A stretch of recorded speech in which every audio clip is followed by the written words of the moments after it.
refletir biblicamente a respeito desse assunto. Porque ultimamente, né, aconteceu essa tragédia, algo muito triste, muito doloroso mesmo, que foi onde pai e filho foram mortos por serem cristãos. Nós vemos a perseguição aos cristãos acontecendo em muitos países aí afora, e a gente já sabe que essas notícias são reais e acontecem por aí afora, perseguição aos cristãos. Mas aqui no Brasil, tão próximo de nós, é raro a gente ver essas notícias acontecendo, né? A pessoa ser morto por ser cristão, a pessoa ser morto por a perseguição contra se pregar a palavra de Deus no Brasil, há perseguição para que a palavra não seja pregada em alguns lugares, há tantas coisas, mas morrer por ser cristão aqui no Brasil é algo que a gente não via, mas já está acontecendo aqui no Brasil.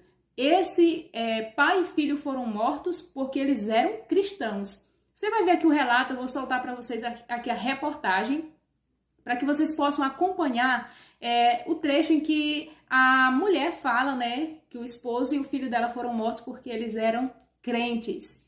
Né? O assassino, a pessoa que atirou, que ceifou a vida, né, desse pai e desse filho, foi porque ele odiava a fé deles, odiava a maneira de vida que eles levavam. Tinha, na verdade, inveja da vida que eles levavam. Porque tem um trecho da reportagem também que a mulher diz que perguntou à esposa do vizinho que assassinou seu filho e o seu esposo, e ela disse que é porque ele não gostava da família, porque era crente, porque era uma família bonita, era uma família feliz. Então, para você ver a que ponto está chegando a coisa, né?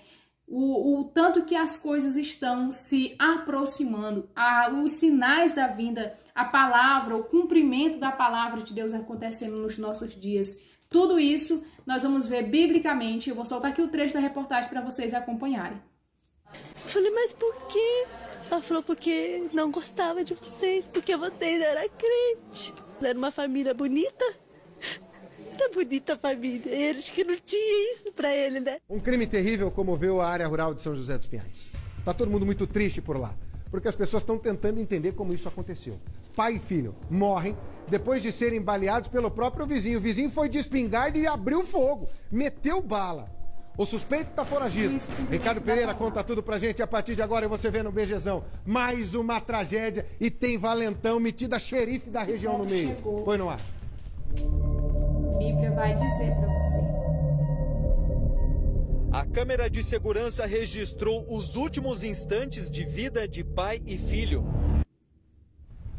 Claudecir Costa Lima, de 52 anos, é quem surge na frente de casa para atender o vizinho que chamava por ele. Exclusivo, novas imagens e detalhes do caso do vizinho que matou pai e filho por uma suposta intolerância religiosa. Deixa eu conversar com o Léo, porque é o seguinte, Léo. A mulher que perdeu a família diz que foi intolerância religiosa. Ele, ao ser ouvido, ele nega isso. Ele diz que os vizinhos é que o incomodavam, inclusive numa questão de movimentação de veículos. Pessoal, acredito que vocês viram aí a reportagem, né? O que aconteceu foi uma tragédia com pessoas que tinham uma fé e que a sua fé não era algo aceitável ali, né? O vizinho não aceitava a fé daquele casal, daquela família, odiava eles por eles serem cristãos. Mas a pergunta que a gente se faz, que a gente fica se perguntando é: por que Deus não poupou? Talvez alguém se pergunte, né, e esteja até se perguntando agora, por que Deus não poupou essa família? Por que Deus permitiu, né, que esse filho e esse pai morressem? Se eles eram tementes a Deus, se eles serviam a Deus. Tem pessoas que fazem esse questionamento porque realmente não conhecem a palavra de Deus.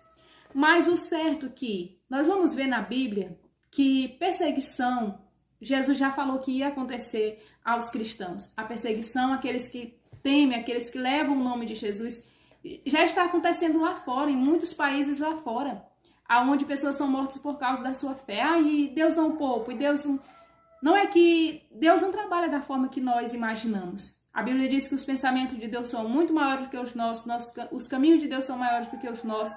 Deus, ele sabe o motivo de cada coisa. Deus pode poupar, sim. Deus pode trazer livramento, sim. A Bíblia diz que ele, o nosso Deus é um Deus de livramento.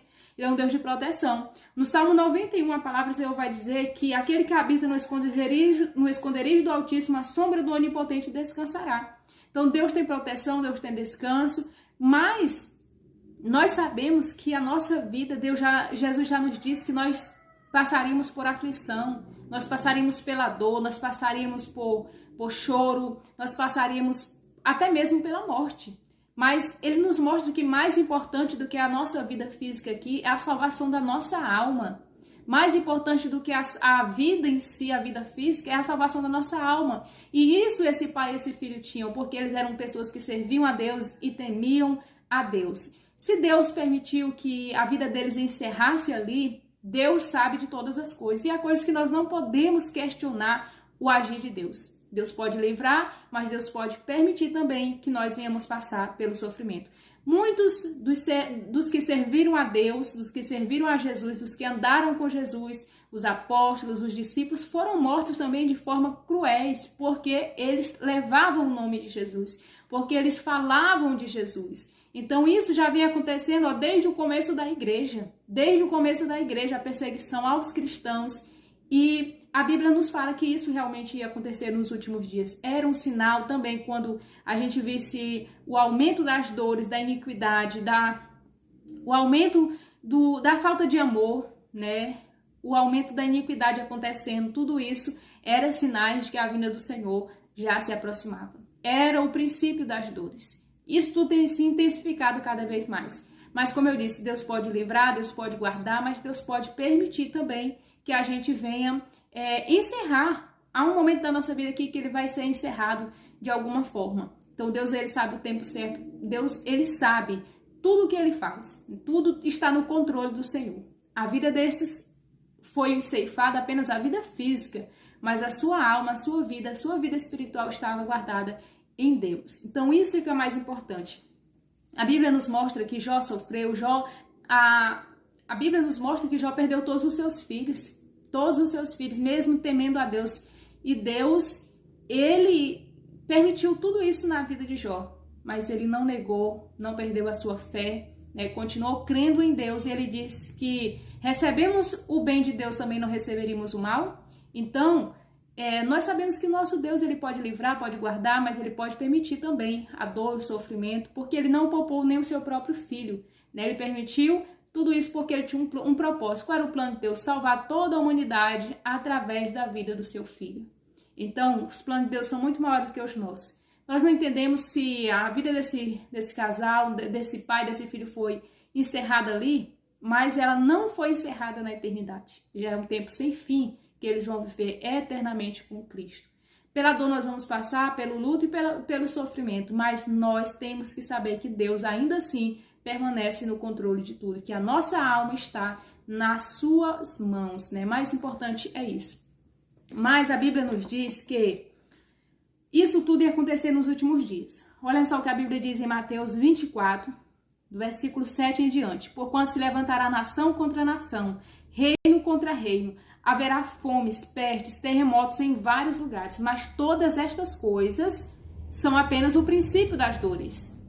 Nesse tempo muitos serão escandalizados, matar-vos-ão, serão odiados de todas as gentes por causa do meu nome. Nesse tempo muitos serão escandalizados, trairão uns aos outros e se odiarão. Então, nós estamos vivendo o princípio das dores. A perseguição ao evangelho, Jesus já disse que ia acontecer por causa do meu nome. Então, isso aí foi por causa do nome de Jesus, porque eles criam em Jesus, né? E Jesus disse que isso ia acontecer. Isso ia acontecer. As pessoas iam, no final dos tempos, né, no princípio das dores, isso ia acontecer porque as pessoas iam sentir ódio daqueles que levam o nome de Jesus. Infelizmente, levar o evangelho, pregar o evangelho, tem se tornado uma coisa muito difícil nos últimos dias. A perseguição ao evangelho, a perseguição aos cristãos está em toda parte. Está se intensificando, está aumentando. Isso é o princípio, isso é anúncio do fim, é anúncio de que a volta de Jesus ela está se aproximando. Estamos vendo os sinais se cumprindo, a todo instante. Então, tudo isso que está acontecendo, porque o cristão passa por isso, porque o cristão passa por aquilo. Nós nessa terra não estamos isentos de passar por dores, tribulação. Jesus disse, no mundo tereis aflição, mas tem de bom ânimo porque eu venci o mundo. Então, o mais importante é o que a própria palavra de Deus diz, nós não podemos temer aqueles que podem matar o corpo, mas não podem matar a nossa alma.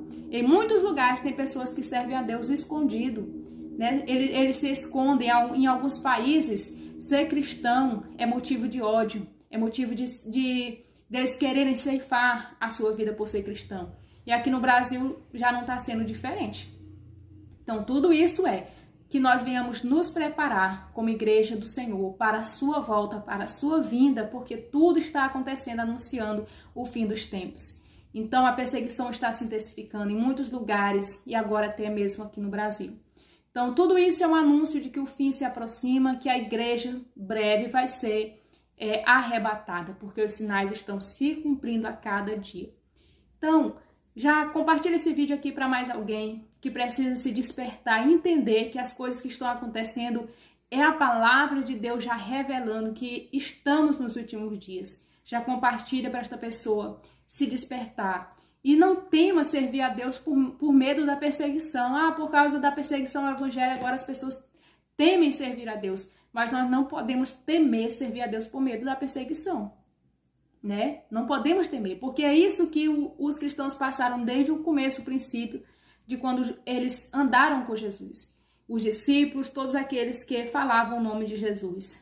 Mas isso não fez eles negar. Não fez as pessoas não quererem servir a Jesus. Pelo contrário, quanto mais a igreja foi perseguida, mais a igreja crescia. Por quê? Porque com isso nós vemos que o evangelho é a verdade, né? Se o inimigo ele luta contra essa palavra, é porque ela é realmente a verdade. Por isso ele luta para que as pessoas não aceitem, para que as pessoas rejeitem. Ele luta para criar esse ódio, né? Essa revolta contra a palavra. Então tudo isso é porque nós temos um inimigo. A Bíblia diz que a nossa luta não é contra carne e sangue, mas é contra principados e potestades. A pessoa já precisa entender que nós estamos em um mundo espiritual. Há um mundo espiritual em volta desse mundo aqui natural. E esse mundo espiritual é forças espirituais do mal que lutam para que a mensagem do evangelho não venha a ser pregada, para que as pessoas que vivem o evangelho venham ser parados, venham ser muitas das vezes mortos, perseguidos. Essa é uma luta espiritual, mas tudo isso porque tem um tesouro muito precioso aguardando aqueles que perseverarem, aguardando aqueles que agarrarem-se a esta palavra. A Bíblia diz que aquele que perseverar até o fim será salvo. Aquele que perseverar até o fim será salvo. Então o tesouro mais importante é a vida eterna. É você perseverar. Não deixe de servir a Deus por conta da perseguição, da luta. Ainda que você tenha que enfrentar dores, nós ainda estamos no tempo da graça e estamos vendo toda essa perseguição contra o evangelho. Agora você imagine depois que Cristo vier levar a igreja. Aí a perseguição vai ser muito maior, né? As pessoas para aceitarem a Cristo como Salvador terão que entregar a sua vida, né? Terão que entregar a sua vida, terão que enfrentar a morte para poderem serem salvas. E hoje não. Hoje há perseguição, mas naquele tempo vai ser muito maior, vai ser geral, vai ser de forma geral. Então, aproveite o tempo da graça, aceite a Cristo, as dores, os princípios do fim está se cumprindo, né? A palavra está se cumprindo, os sinais, a volta de Jesus se aproxima. Aceite, entregue a sua vida para Jesus enquanto é tempo, enquanto é oportunidade. Ele vem buscar a sua igreja. E se nós perdermos a nossa vida aqui, por um caso como esse, por uma perseguição, por algo contra a nossa fé, a Bíblia diz que nós não perdemos nada, porque Paulo mesmo diz que era lucro, né? Perder essa vida aqui não era perda, era lucro, porque na verdade o nosso lucro é a vida eterna, é ganhar a vida eterna. Então, o crente, a pessoa que teme a Deus, que tem Deus como seu único e suficiente Salvador, ele tem a sua vida guardada no Senhor. Então, isso que importa. Então, não desista da sua fé. Não tema aqueles que perseguem a palavra de Deus. Antes, creia, se entregue, persevere, porque Deus tem uma coroa de vida eterna para aqueles que perseverarem até o fim. Curte e compartilhe esse vídeo para mais alguém se despertar